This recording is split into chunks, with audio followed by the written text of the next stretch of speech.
Karibu sana to this crystal clear conversations. I love my shoe game. I have some really nice suede shoes.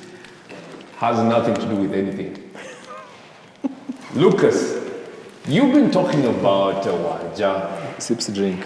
And since when we talked about this project, about coming up with this home, this lovely, amazing, A-frame project, there was some technicalities that you kept throwing in Wanja. Now I finally meet Wanja, the lovely Miss Wanja, and I want to listen and I want to hear from her. Wanja. Yes. Karibu sana. Thank you. Who are you?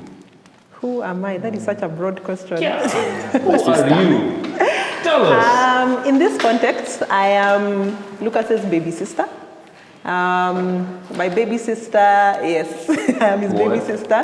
True story. True story. Okay. So our moms are sisters. So we are actually first cousins, but he considers me to be. You know Lucas? Yes.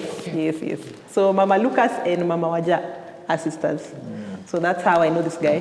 Tuko same WhatsApp. Tuko same WhatsApp group. Same WhatsApp. Noisemakers. Okay. Yeah, so I'm Lucas's cousin. He's had the privilege of knowing me his whole life. Lucky guy. Yeah. Lucky. Yeah, so he told me about this project a few years ago. I was very impressed. And you know the way you look at your older brother and you're like, when he tells you he can do a scramble on a bike, you're like, okay, and you see him do it. Alafu anaanguka, and then he stands up again, and then he does it again. Yeah. So similarly with this, when he told me he was going to do it, I was like, no doubt, of course he'll be able to. So do it. Are you an architect? Are you a contractor? Are you like how did you come into this project? Okay, so I'm a real estate agent. I've been in real estate for a few years now. So Lucas called me to come and see it, actually when he was just starting, and there were weeds outside, like a green grass, sprinklers. You guys were mourning yes. at the time. Yes. I will not forget that, bro, because it was such a crazy time. And then you're bringing in people you feel that are connected to your vision. And then she's coming in and she's seeing what you're trying to do. And this is the storage space. And how do you connect to that? So when I came here, he had just started the project. In fact, there was some wobbly ladder that was going up to the, I remember let me call it the loft. I remember it. Yeah, I remember it. So he told me what he wanted, that he wants an A-frame, and I was all for it because A-frames are very unique. Not a lot of people are brave enough to build A-frames. So I told him, in this kind of market, in the current market, it'll attract clientele who are not looking for cookie cutter homes. The same cookie cutter homes, like a cookie cutter. Like this cookie looks like the next cookie, looks like the next cookie. Yeah, you want, it'll attract people who are looking for a unique space. Yeah.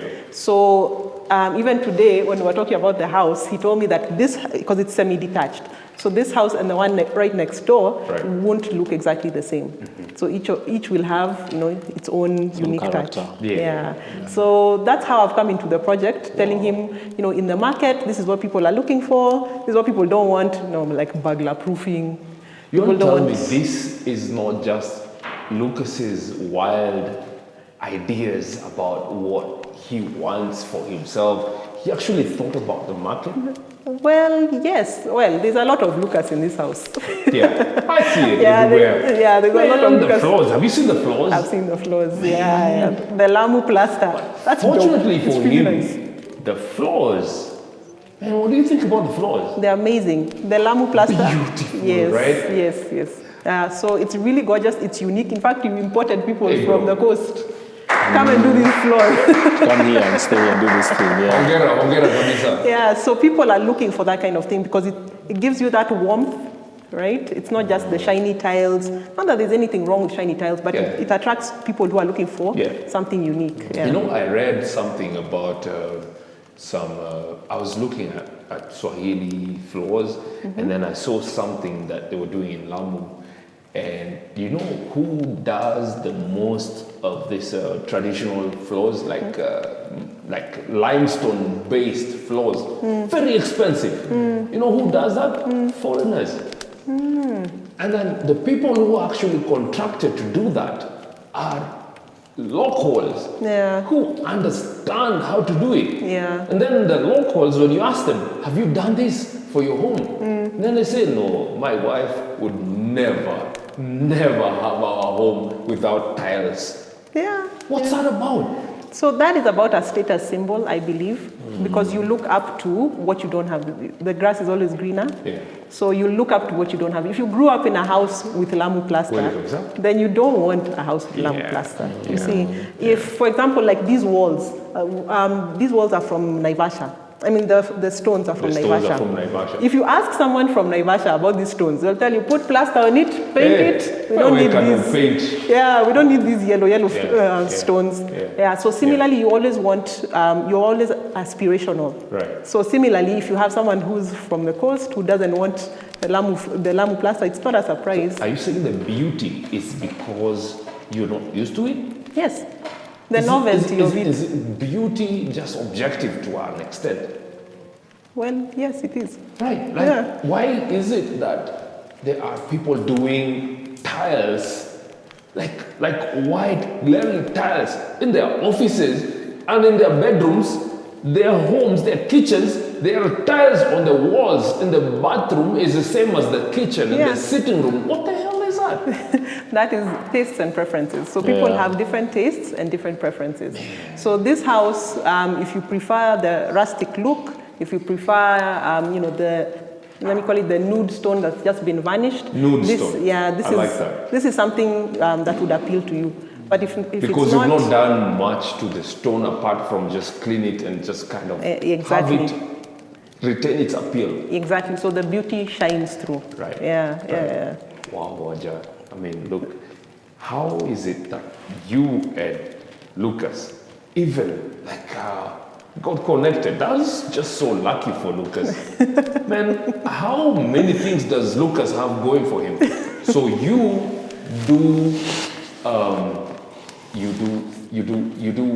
kind of help clients focus their interests, and sometimes you can have an idea. I want to have my house looking like heaven. What is that? But you help. Do you just? I want to understand what exactly did you do for Lucas in terms of this home? So, as a real estate agent, my job is to get your house into the market and get you the tenant that would be perfect for your house. Right. So basically, when you think of Waja as the girl who will get your house sold or will get you a tenant. Thank you. So when you think about, when you're thinking about taking your property to market, you have to consider where is the market at. So for example, you look at a house like this with the gigantic windows. Some people will tell you, no, a window is supposed to be this many feet by this many feet, a small window. But today, clients want huge windows because they want a lot of natural light. Yes. Yeah? Clients also like brilliant white walls. They'll buy fewer stones. True. But they also like brilliant white walls because it's reflective, so it makes the room even brighter. There was a time when we were going for the colorful walls. You go into a home and the sitting room is orange and the bedroom is green. Not that there was anything wrong with that, but today clients are looking for bigger windows, brighter spaces, cleaner lines. And this house meets that criteria. Yeah, and it still gets the rustic feel to it. So that's how I help my clients. If you have a property somewhere, you're trying to sell it, then I'll tell you, okay, clients need, for example, a gated community. They're looking for gated communities. So I'll talk to you and help you take your house to market in a way that you'll be able to sell it in the quickest time possible. I'm sure that you've dealt with clients across the region. This house, this home is set on the foot of the beautiful Gong Hills. From here, you can see that. It's really cold here. It's very like secluded. Like there's not so much. There are no matatus running across. You'll not hitch a ride from Matri out here. True. What is it that kind of like inspires the building material, the design from like where you're situated? Because I mean, this whole thing you're talking about large windows. Okay, you have large windows, but we're used to having just ordinary windows with like burglar-proof doors and all of that. Yeah. Is that changing? Yes, that is definitely changing. In the market, you'll find people are steering away from standalone houses and want more of the community feeling. Yeah. So they're looking for gated communities, Yeah. which this property offers. So there's the Yes, main it gate, does. and then there's different properties within the same space. Yes, it does. So there's that because it gives you have your own house, but you still have a neighborhood. You understand? You still have a community. You still, uko na jirani, exactly. So you find a lot of clients are aspiring towards buying in a gated community. And then, so that's one group of clients. And then there's also the clients who want to build their own properties, their own homes in a gated community. So you'll buy, for example, a piece of land in a project that's already been subdivided. So those are the popular, right now that's what clients are asking for. But that's what clients are asking for. Yeah. You come across clients from all walks of life. Yeah. There's a client who's grown up in a mud hut. Mud huts didn't have windows. They had a door, right? Yeah. How do you handle client expectations? Because you know what's happening, what's trending, what's better, what's great. Lucas wants one window in the whole house, one door. I mean, when I grew up, my parents moved into a home in Isli, and it had one door, like the front door. There was no back door. There was no, like there were windows, small windows, you couldn't fit in there.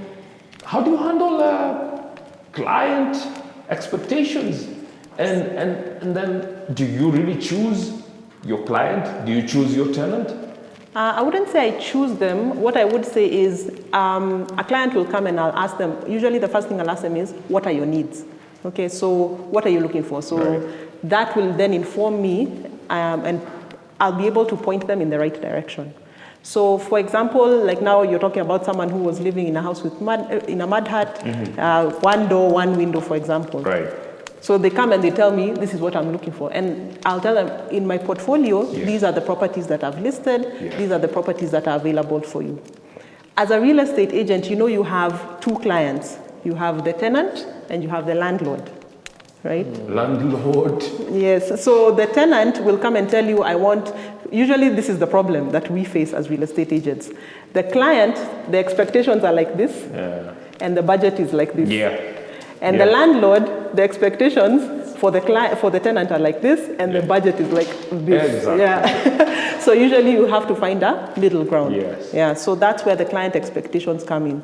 You help the landlord to understand what tenants are looking for. And then you also help the tenant to understand these are the properties that are available for you in the market. You see? But we all want, like, we talked earlier about that Kenyan dream. We want a good life. Yes. How is that kawaida guy, kawaida man? Because I feel like I'm a kawaida man in this country. Man, I feel like I'm a kawaida man. However you think about me, how do you sell a dream of grandeur, a dream of better, a dream of, like, what I aspire to? How do you sell that dream to me when I have the budget that you're not really looking forward to? Are you going to walk away from me and tell me, hey, Bana, you don't meet the budget? No way. Are you going to say, okay, I have a plan for you, you can actually do this? And whatever aspect, is it really about the dream? Is it about your technical, like you need 5,000 stones for this place? Because when Lucas came up with this idea, he was talking about a dream of having people live freely, like free people. free people. Okay. Power to the people. Oh, wow. Okay. Although he was not going to live here, but he would live here. Yeah. You see, that's one thing that I find sometimes when people are developing places and spaces, you know, we're here and we're talking about, I want this light to kind of illuminate in this way. You know, like I want a fireplace. You know how many times we did this fireplace? God damn it. You know, and it's not his. It's not his. Yeah. But there was a point where you made the fireplace and then the smoke all comes out. But then he redid the whole thing to just have the fire. Wow. Look, guys, I did not know that. can see. So, I mean, you cannot really put a price to that. But there is this thing about us as a people these days that we are pricing everything. Are you going to price the bag of cement at 750 bob and then buy it at 750 and then sell it to me at 2,750? How do you do it? How do you kind of give me my dream Okay. without blowing my bank? So usually my job is to price counsel both sides, to price counsel the tenant and also to price counsel the landlord. So for example, you'll get a landlord who wants, I don't know, like 150,000 for a house. Right. For example, and then you'll get a tenant calling you and telling you, Wanja, I have 100,000. What can you find for me? Yeah. So my job is to tell the landlord when he calls me, clients are looking for houses at 100,000 In your bay. in your bay, and tenants. My job is to tell them landlords are pricing their houses at 150,000. Right. And usually now that's where the negotiation comes in. Right. Yeah, so it's not really busting the bubble. It's just being realistic. You need a house. You need to move by 1st of September. What does this mean? Right? But everyone is doing the same thing. Are we really evolving to something better? Because this space feels like so aspirational. I'm not sure how Lucas is going to sell it. Are you going to help him sell it? Yes. Are there enough people who are looking for this kind of space? There is demand for this kind of space in the market. There's demand for cottages, because that's what they're called. There's demand for cottages in the market. Yeah. There's demand for rustic houses with an open plan kind of house. Yes. Right? So Yes. there is demand for this kind of house. And when it comes to pricing the house, you have to consider supply versus demand. Yeah. So is there a high supply of houses similar to these? No, there isn't. Really? Yes. Yeah? There aren't many houses like this. Wow. Yeah. So what does this mean? It pushes the price up because it's unique. Because there will be a lot of demand for similar houses. Man, how much really are we talking about? In dollars, because even in yens, if you would like. Yeah, and I can't have. But I mean, are we really having to place the experience? How do you price the experience that a family would have in this setting to money's worth, you know?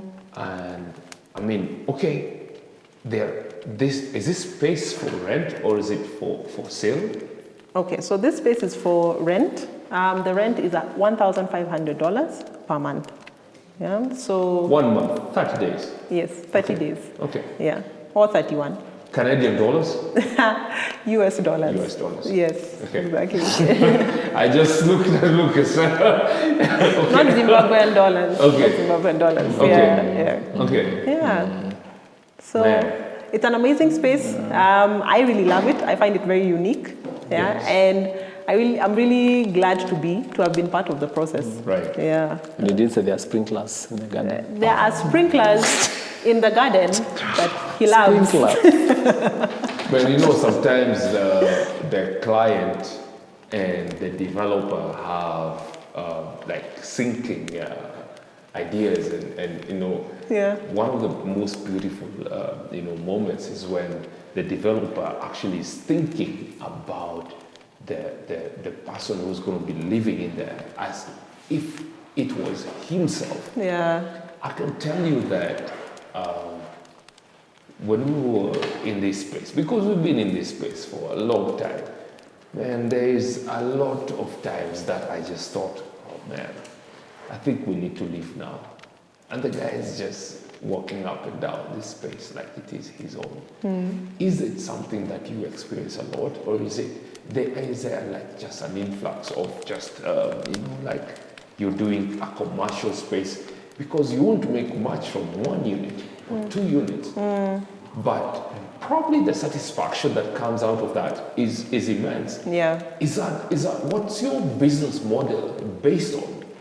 So I feel like there are two questions in one. Right. So first, you get, there are different types of landlords and there are different types of developers.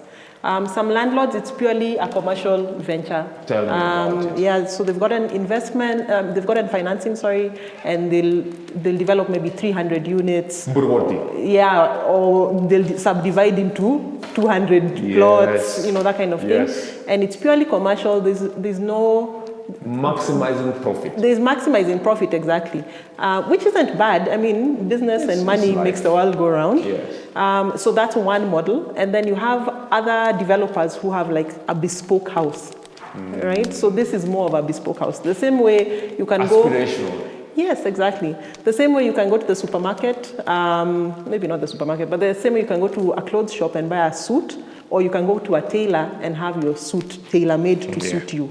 Yeah. So let me give you an example. Sometimes the two meet. So there was a gated community where I was selling a house, and every unit is exactly the same. It's that cookie cutter kind of house. So every house looked the same. So this guy bought a house, and then he decided that his house will be different. So he planted a lot of trees all over the place, fruit trees, blah, blah, blah.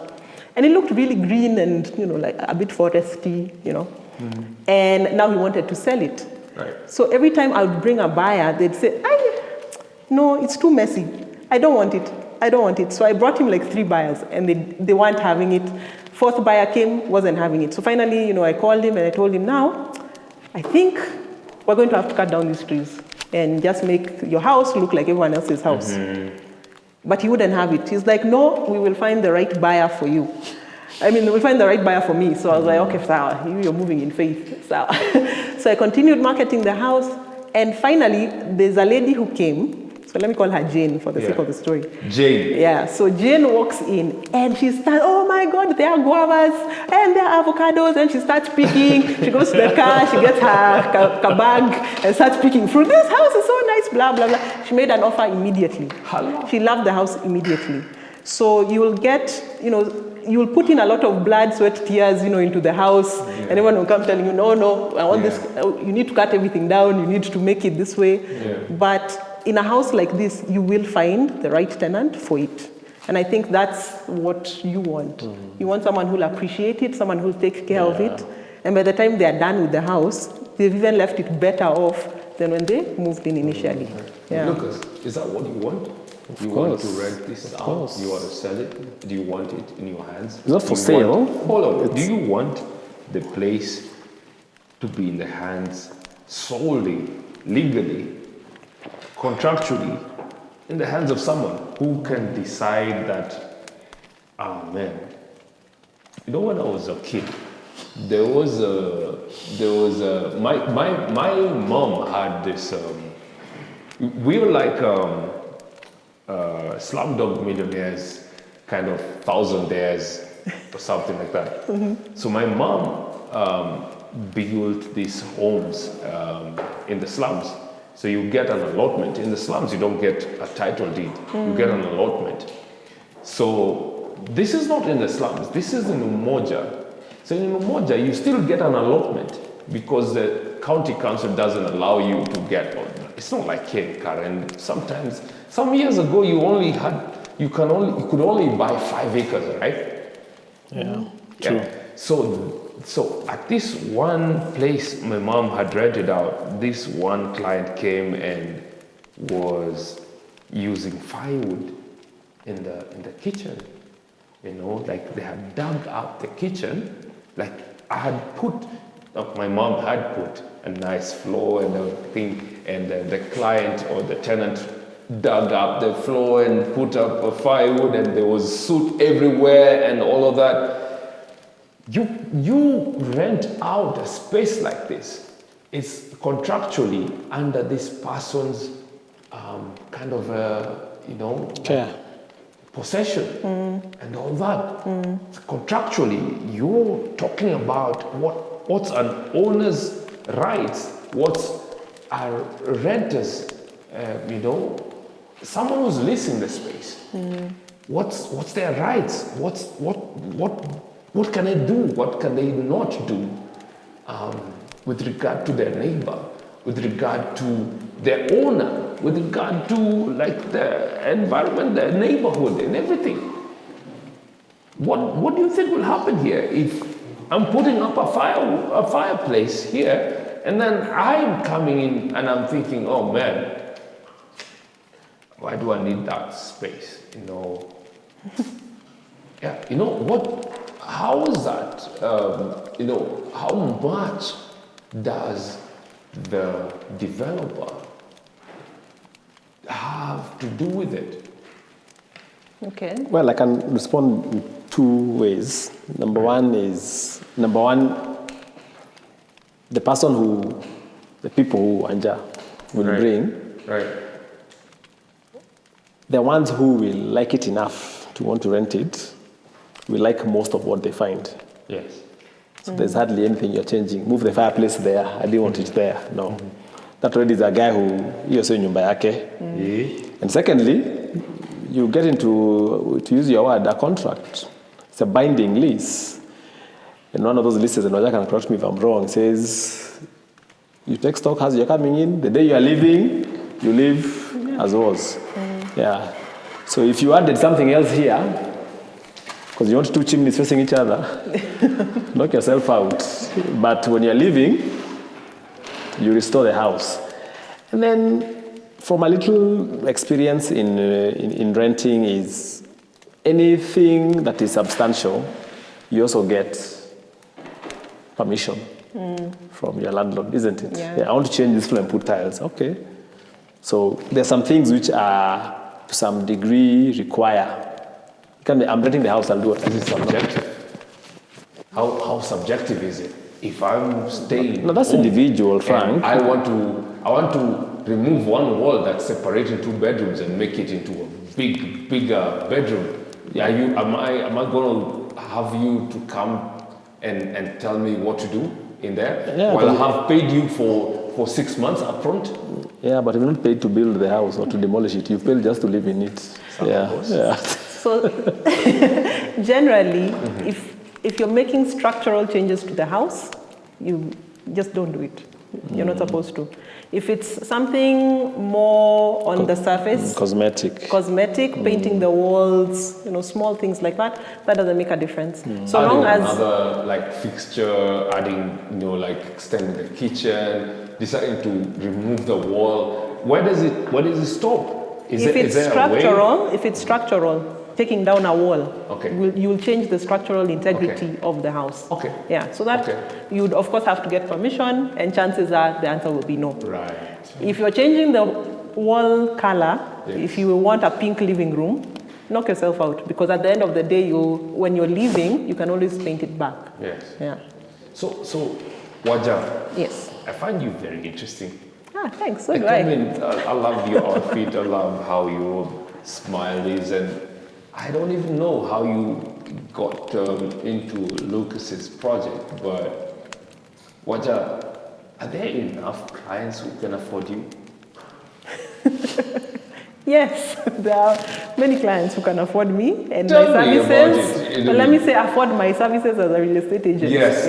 Okay. Yeah. Afford your services Yes. as a real estate agent. There you go. Right. Yes. So yes, there are. The market rate is kind of predetermined actually by the Ministry of Lands. Yes. So, for example, if you're selling a house, it's already predetermined. Right. If you're charging a rental commission on finding you a tenant, it's already predetermined by the Ministry of Lands. Okay. Yeah. So, agents are governed by. Ministry of Land. Yes, this is under the Ministry of Lands. Property is under the Ministry of Lands. Wow. Yeah, so Okay. whatever hassle you're in, it's under some industry. Department in there. It's under some ministry or the other. Okay. Yeah, so I fall under Ministry of Lands as a real estate agent. Okay. And there are not so many legal issues around there. Someone can just call you up, and when they call you up, you can direct them and lead them on to like, okay, this is what you want to do.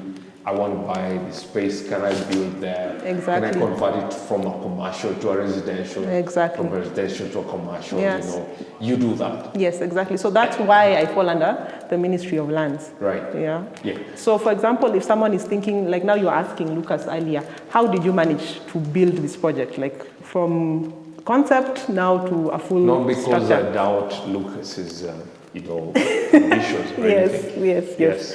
So similarly, I get calls, people ask me, should I buy or should I build a house, things like that. So I'm able to advise them depending on, of course, one is finances, two, it's also your stage in life, and three, of course, what you want as a client. So if you want a unique bespoke house with your own touch to it, Yes. you will not find that in a gated community. Yes. If you want a house that has a high resale value, you'll be able to sell it in the next about maybe 5-10 years, I would advise you to go to a gated community, for various reasons. Yeah. Sasa, niambie, Luanja, what's like the most, how did you get like that, what's your experience like? How did you get, for example, your first client? So I was working for a real estate agency before. We're not going to mention names, right? No. Before getting into real estate, I had nothing to do with real estate. I didn't understand the industry at all. So I knew I needed to go for training first before you're dealing with people's properties worth millions of shillings. So I was like, I can't just wing it. It's not like chapatis. So chapos are like 20 more. I mean, you can try, but if you make a few mistakes. But the chapos you eat and you feel like they're worth millions. No, what I'm saying is, okay. with chapatis you can afford to make mistakes, but with property you can't afford to make mistakes. Yeah. So I knew that I needed to go for training, so I went for training, and that's where I learned a lot of the things that I know today. Wow. Yeah. So the first client. So my first buyer, he walked in. He had a short sleeve shirt, checkered, khaki trousers. He was driving a pickup. And he looked at the house, and I took him round, gave him the whole tour, cracking jokes along the tour, all this, and he really liked it. And so a few days later, he calls me and tells me, Waja, I'm going to take that house. Okay, he said it in Kuk. And I was like, okay, go ahead. And so I asked him for the documents that we require. So he sent me all his documents. I prepared an offer letter. It wasn't my first offer letter. You send these things out to many buyers. They go quiet. When they see the reality of the price, they're like, they just nyamaza. So what was the house about? So, what was the space? So I don't know. It was a home? It was a home. Okay. It was a 4-bedroom house. Okay. So then he signs the offer letter. He sends it back, and then he calls me 2 days later and says, Waja, I have sent a little money. Please go check. And I was like, okay. So then he sends me the deposit slip. And it was in Pesa imeingia. Imeingia ndani. What? It was amazing. Yeah. It was an amazing feeling. And that feeling, you still remember it? Yeah, of course. Yeah. And my mentor at the time told me, Waja, you will never forget your first sale. And sure enough. Yeah, it was amazing. And that's what you've been doing all this time? Yes, yeah. So similarly, even you won't forget your first house. Right? Man, I'm telling First you. tenant. A first tenant. I There you don't go. think this, who can forget this? Have you seen the lounge this guy has done? Yeah, it's amazing. Man. Usually you have everybody doing that pendant light, the gypsum ceilings, the like 3 meter. 3 meter is a lot, right? People do like how many? Like just enough for the bed, right? And they do a big wall, and then they do everybody does the same thing in this city, in this country. Everybody's doing the same thing. This guy has a pantry. Have you seen the pantry in this place? Like it's just out of this world. It's very charming, yeah. He has an island in the kitchen. Look, he's really proud of the, what do you call those things that you spray in the water? Sprinklers. They're called sprinklers for the grass. They Pop-up just come out. sprinklers. And remember, The pop-ups. hii ni nyumba ya mwananchi, ya hustler. Yeah, like we're talking about hustlers. But then the hustler has a fireplace, has all these things. Yeah. Like, I don't know, how are you even imagining that an ordinary person, are you, like, is your dream to kind of incrementally allow the ordinary man to own a dream that the rich man could only dream of? Atoke kwa hiyo 3-bedroom house alikuwa na imagine. Is that Akuja your hapa. idea? Or maybe, would you live here? Of course, hiyo ni swali. I would live here. I would live here. Never build somewhere you will not live. Yeah. Never live somewhere you would. Hata kama Never ni- build somewhere you would not live. Yeah, never build somewhere you will not live. Yeah. True. So yeah. That's amazing. That's beautiful. And actually, that has a lot to do with customer satisfaction. Because if you, as the developer, as the landlord, can live in that house, that means when someone walks in and they're looking for a house, they'll see, one, they'll feel that house has a lot of soul. Right. It has a lot of love to it, Yes. right? They won't just feel like, sasa huyu landlord, if Yeah. nikipitisha fifth, Yeah. hey, Yeah. the auctioneer will be Yeah. here. Yeah. So Or someone puts those two memes that say Kikuyu landlords. Kikuyu Wacheni, landlords. Let's yeah. talk about return on investment. Is a return really like emotional? Is that how many pesa per bank? What do you Are mean? you just going to be happy that the tenant is happy? Of course. Or are you also going to be happy that the bank says that, yeah, Pesa utalipa hiyo imeingia. loan? Unajua umechukua loan. Bro, So unajua both, umechukua loan. happy tenant, happy account. They go hand in hand. Yeah. You think it's a, you still feel it's a gamble? No, it's not. Without a doubt. Are you sure? Without a doubt. Yeah? Yeah. Kind of come this far, still winging it. You can start winging it, but at some point, you're on the road because you have to be on the road. We're going to talk about the idea about this kind of setting, this kind of space. We're going to talk about how many Kenyans you feel, because you are situated in Kenya, in the capital city, in Karen, although Karen kind of like sets you apart, but then you are in the capital city of Nairobi, and you are limited to the environment that is here. This is not the Sahara Desert. It's current. It's cold sometimes. Probably that's why you have the fireplace. Sometimes it's just very, nobody, wants ordinary things, usual things, the kawaida things. We're going to talk about that, but you have to live with this investment for as long as Waja can find you a client. That period between when you find a client and when Waja brings you a client, it's a balancing act. You have your hopes up and down. You have your questions and you answer. You're thinking, man, I really spent a lot on this floor. I really spent a lot on this wall. Man, why did I do that fireplace? I could just have done some wall. And then Waja is trying to inspire people to be more inspirational in the way they develop their spaces and their homes instead of just boxes. She's trying to say, okay, do this, and then there's got to be a balance because there's a cost element to it. How are you getting there? How am I getting to the balance between the cost and what clients want? The balance. Ah, Yeah, okay. the balance, because you see, you understand the developer, he has a budget and is really dying to try and build this. He wants a chandelier. Yeah.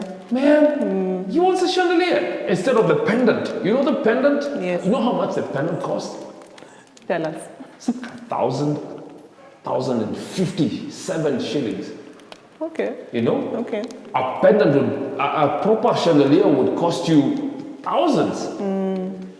I mean, then the aspirational developer is thinking, oh man, I want this because I think this will feel like this, because he's thinking about how he would feel, you know, and you're trying to tell him, hey, weka tu ile pendant ya 50 watt, unajua, hii fireplace wachana nayo, hii fireplace, just put a TV with a you can play a fireplace image there. This is a real fireplace, guys. This is you can feel the heat, So and it costs. So you have to find the balance between what is in the market, the kind of tenants that are in the market, and also the developer's budget, right? So if I'm advising a developer who is still building, Right. you know, there are some things I'll tell them, okay, no one cares about that. Just stop doing that. It also depends on the price point that they want their house to achieve. You see, so if in the neighborhood, apartments are fetching, for example, 50,000 a month. So a tenant who is willing to pay 50,000 a month, these are their expectations. If you're building a house that's fetching 200,000 a month, these are your client's expectations. You understand? So if you're paying 200,000 a month, of course you want a garden. You see, you want a fireplace, similar, such like things. Yeah. If you're paying 50,000 a month, Right. you also want a specific type of home. Yeah. If you're paying 20,000 a month, these are the expectations. So depending on where the development is, of course, location. Okay. So where the development is, So school and hizi test zote za juu na bei haufiki. exactly. So it's the standards have to rhyme with the budget, Okay. and the location. Okay. Yeah. Okay. That's amazing to know. I mean, I think you guys have really gelled through this whole project. I think that you've really been like really aspirational into Lucas's ideas of what he wanted to do. I don't even know whether are you guys planning another project together? Well, I wouldn't say we did it together per se. Like, I But mean, he's I chimed in. Yeah? I chimed in. Oh, that's times. amazing. Yeah. That's beautiful. I mean, thank you so much. I mean, I couldn't put this any better, but you really did something for Lucas that is pointedly like at the center. But just, what's your company's name? So my company is Wanja Njoroge Properties. Waja Joroge. Yes, Is it Waja Wa Joroge? Not or is it Waja Joroge? Wa Joroge. Just Waja Wa Joroge? No, Wanja Waja Joroge Joroge Properties. Properties. Simple. Okay. And the website. Waja Joroge Properties. And the website is wajajoroge.com. Simple. WajaJoroge.com. Yeah, simple. Yeah, so Amazing. that's why I have all the listings. Beautiful. And we list this amazing property. Absolutely. Yes, Beautiful. yes. Amazing. I hope you really can like get this property out to the market as soon and as fast as you can. Asante sana. I mean, thank you really for gracing this crystal clear conversations. I am grateful that you showed up and you brought the grace, all the inspiration, all the knowledge, everything into this. Asante. Karibu. Yeah. Thanks for hosting. Karibu sana. Yeah. All right. Thanks, Roger. Okay.